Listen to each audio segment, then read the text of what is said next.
Good afternoon, welcome to the Midday Mull for Monday the 17th of August. We continue to read through the book of Ruth, and last time we had Ruth saying to Boaz, "You've spoken kindly to me and I don't deserve it. I'm lower than one of your servants and yet you've been so good to me."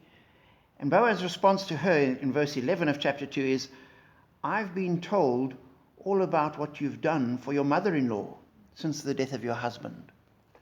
And that got me thinking, what do people say about us? What do people say, "I've been told about what you've done"? Do they recognize God working in us? Do they see what we do and praise God and see the goodness of it? Or are we like so many people where what we say and what we claim isn't necessarily reflected in the rest of our lives? And that's something we need to constantly be careful of. The world's too full of Christians who drop the ball and who say to people, "Oh, do what I say, but not what I do." We need to do what we say as well. Jesus says the same thing. He says to the disciples, "Let your light so shine before people that they'll see your good deeds and glorify your Father in heaven." Do people see our deeds and glorify God? That's a real challenge day by day in our words, in our actions, in our attitudes.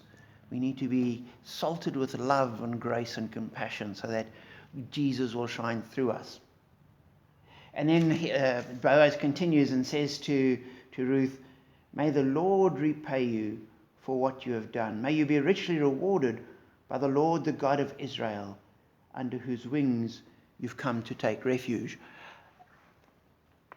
And we're never told explicitly that Ruth thought, "Oh, I will go and take refuge under the wings of the God of Israel." But going with Naomi and saying, "Your God will be my God," as she came into Israel, as she went with Naomi back to Bethlehem, she was indeed coming under the wings of God. And we need to remember that we live under the shadow of the Almighty. We are there with God, and He is watching over us and caring for us.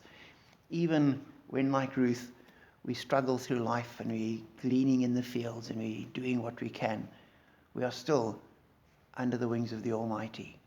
So be challenged in how you treat people and be encouraged in the knowledge that you are under the shadow of the Almighty.